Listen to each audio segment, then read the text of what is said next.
ஒரு சூப்பரான lunch box recipe தான் பண்ண போகிறோம்.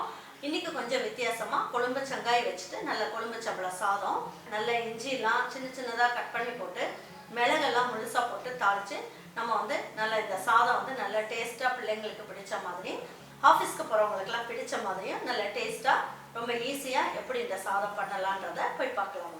நம்ம ஈரோடு அம்மாச்சி மசாலா வகைகள் எல்லாமே ஃபஸ்ட்டு குவாலிட்டி இன்க்ரீடியன்ட்ஸ் தான் பயன்படுத்துகிறோம்.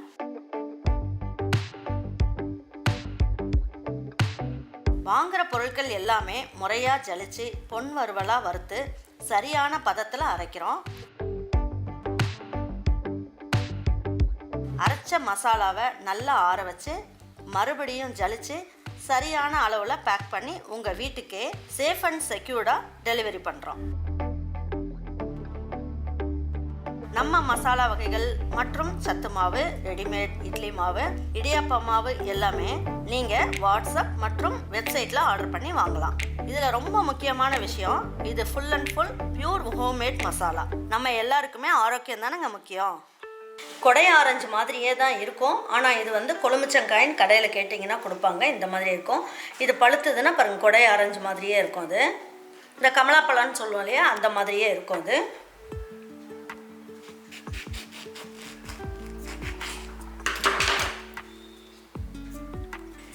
இது வந்து நான் ஏற்கனவே 3 எடுத்து வச்சுட்டேன். இப்போ இது 4வது எடுக்கிறேன்.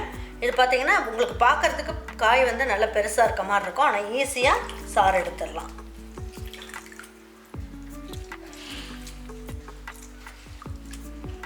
இதில் ஊறுகாயும் செய்யலாம், ரொம்ப நல்ல டேஸ்ட்டாக இருக்கும்.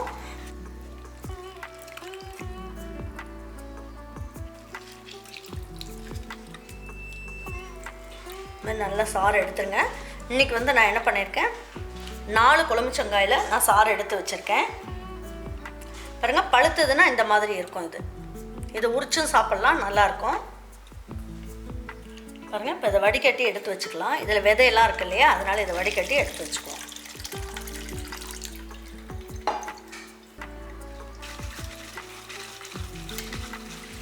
இந்த பல்ப்புலலாம் உங்களுக்கு வந்து சாறு இருக்கும், அதனால் கையை வச்சு லேசாக இந்த மாதிரி பண்ணி விடுங்க. ரொம்ப இது பண்ணிங்கன்னா அந்த விதையில் இருக்க அந்த கசப்பு டேஸ்ட்லாம் இறங்கிடும். லேசாக அந்த மாதிரி அழுத்தி விட்டிங்கன்னா அதில் இருக்க சாறு ஃபுல்லாக பாருங்கள் நல்லா இறங்கிடும். தேவையான அளவுக்கு உப்பை இந்த ஸ்டேஜ்லேயே போட்டுடலாம்.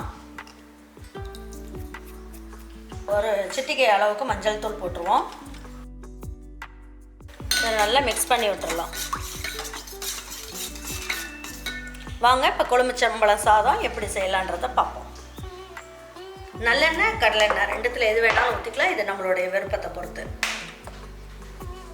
1/2 ஸ்பூன் அளவுக்கு கடுகு போட்டுக்கலாம். 1 ஸ்பூன் அளவுக்கு உளுந்தம்பருப்பும் 1 ஸ்பூன் அளவுக்கு கடலைப்பருப்பும் எடுத்து வச்சுருக்கேன், அதையும் போட்டுக்கலாம். 1/4 ஸ்பூன் அளவுக்கு ஜீரகம் எடுத்திருக்கேன்.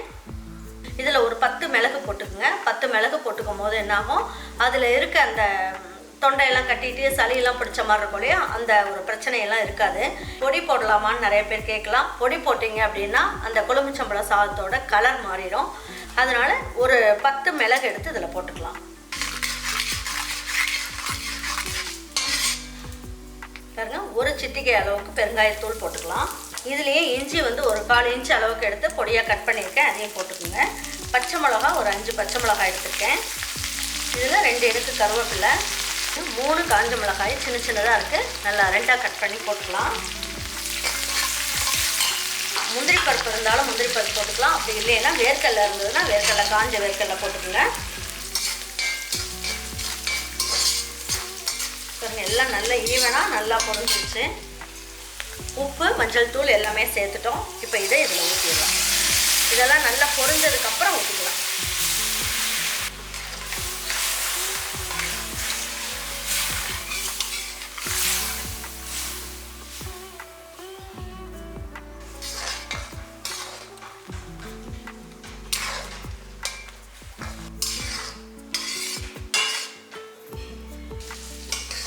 ரொம்ப நேரம் கொதிக்கணும்னு அவசியம் கிடையாது.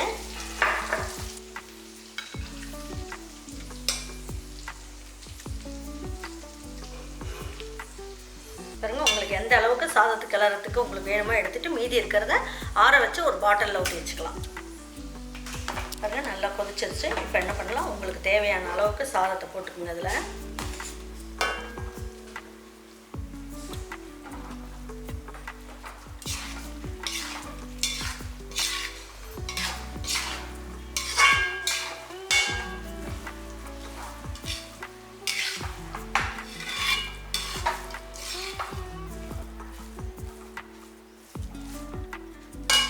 என்ன பண்ணலாம், கொஞ்சமாக மல்லி இலையும் தூவி விட்டுடலாம். சூப்பரான குழம்பு சம்பளம் சாதம் நல்லா ஜம்முன்னு ரெடி ஆயிடுச்சு. இதை உடனே எடுத்து நீங்கள் லஞ்ச் பாக்ஸுக்கு கொடுக்காதீங்க. இப்போ நம்ம கிளறி வச்சுட்டு கொஞ்சம் ஒரு 5 நிமிஷத்துக்கு நல்லா தட்டை வச்சு மூடி வச்சிடலாம். மூடி வச்சிட்டோம் அப்படின்னா அந்த எசன்ஸ் ஃபுல்லாகவே நல்லா உறிஞ்சிட்டு நல்லா சாதம் நல்லா உதிரியாக நல்லாயிருக்கும். பாருங்கள், இப்போ எடுத்து பார்க்கலாம் எப்படி இருக்குன்ட்டு. நல்லா சாஃப்டாக சூப்பராக இருக்குது. வாங்க இப்போ எடுத்து வச்சு பரிமாறிக்கலாம்.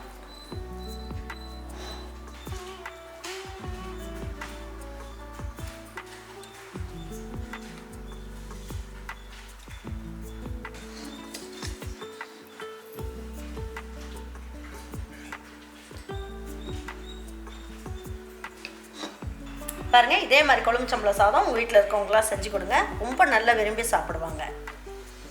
பாருங்க, இன்னைக்கு அருமையான கொழும்பு சங்காய் சாதம் வந்து நம்ம நல்லா டேஸ்ட்டாக செஞ்சுருக்கோம். இதுக்கு வந்து நல்ல மிளகு இஞ்சி இதெல்லாம் போட்டு செஞ்சுருக்கிறதுனால இது எந்த கிளைமேட்டில் வேணாலும் நீங்கள் இதை வந்து பிள்ளைங்களுக்கெல்லாம் செஞ்சு கொடுக்கலாம். நல்லா டேஸ்ட்டாக சூப்பராக இருக்கும். இது வந்து பார்த்தீங்கன்னா நல்லா இதுக்கு சைட் டிஷ்ஷாக நல்லா உருளைக்கிழங்கு வறுவல் இல்லைன்னா கருணக்கிழங்குல பொடி மாஸ் அந்த மாதிரிலாம் நீங்கள் செஞ்சு கொடுங்க. வாழைக்காய் பொடி மாஸ்லாம் செய்யலாம். உங்களுக்கு எது பிடிச்சிருக்கோ இந்த சாதத்தை வச்சுட்டு நீங்கள் இதை சைட் டிஷ்ஷாக வச்சு ஸ்கூலுக்கு போகிறவங்களுக்கு ஆஃபீஸ்க்கு போகிறவங்களுக்கு நீங்கள் செஞ்சு கொடுங்க. கண்டிப்பாக நல்லா இருக்குது அப்படின்னு சொல்லிட்டு எல்லோரும் விரும்பி சாப்பிடுவாங்க. அவங்களுக்குலாம் பிடிச்சிருந்ததுன்னா லைக் பண்ணுங்கள், ஷேர் பண்ணுங்கள், சப்ஸ்கிரைப் பண்ணுங்கள், மறந்துடாமல் கமெண்ட்ஸ் பண்ணுங்கள். தேங்க்யூ ஃபார் வாட்சிங் ஈரோடு அம்மாச்சி சமையல். தேங்க்யூ.